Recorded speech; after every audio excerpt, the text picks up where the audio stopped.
Good morning, good afternoon, good evening दोस्तों। Kevin sir back from personal tutor. Standard 9th civics playlist आप लोग देख रहे हैं। इसे पॉलिटिकल साइंस भी कह सकते हैं। चैप्टर है democratic rights. Topic is right to property.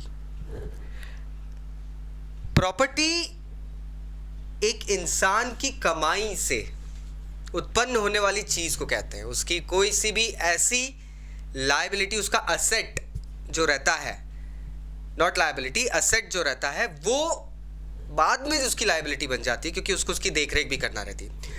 उस चीज को प्रॉपर्टी कहा गया है। हमारे कॉन्स्टिट्यूशन के आर्टिकल 19 और 31 में सबसे पहले ओरिजिनली ये right to property act enlisted था। अब कॉन्स्टिट्यूशन का आर्टिकल 19 और 31 के अंदर अगर इस राइट का दर्ज होना लिखा जाता है दोस्तों, तो it comes in the category of fundamental rights. मतलब ये जीने के लिए जरूरी है।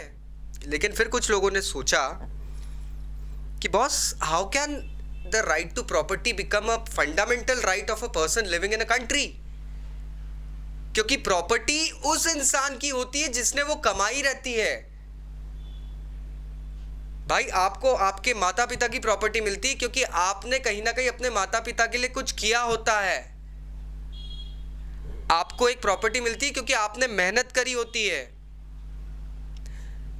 सो ये फंडामेंटल राइट तो नहीं है कि हर किसी को भारत में एक टुकड़ा जमीन का दे दिया जाए। This really became a debatable issue my friends, and it was really a hot topic at that time. So what happened?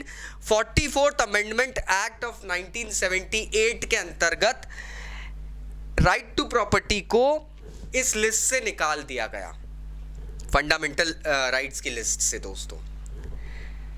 Article 30A में इसको जगह दी गई और इसे एक लीगल राइट का दर्जा दिया गया। लीगल राइट जैसे कि एक पर्सन कोई गाड़ी खरीदता है तो वो उसकी रहती है, तो उसी तरीके से प्रॉपर्टी उसकी हो गई है क्योंकि उसने परचेज करी है, तो एक लीगल हक है। इसका ये मतलब है कि कोई उससे जबरन उस चीज को नहीं छीन सकता है। That's what it says. No person can be deprived of his property. बहुत क्लियरली मेंशन्ड है कि किसी पर्सन ने अपनी मेहनत से कुछ प्राप्त करा है, उस चीज को छीना नहीं जा सकता है।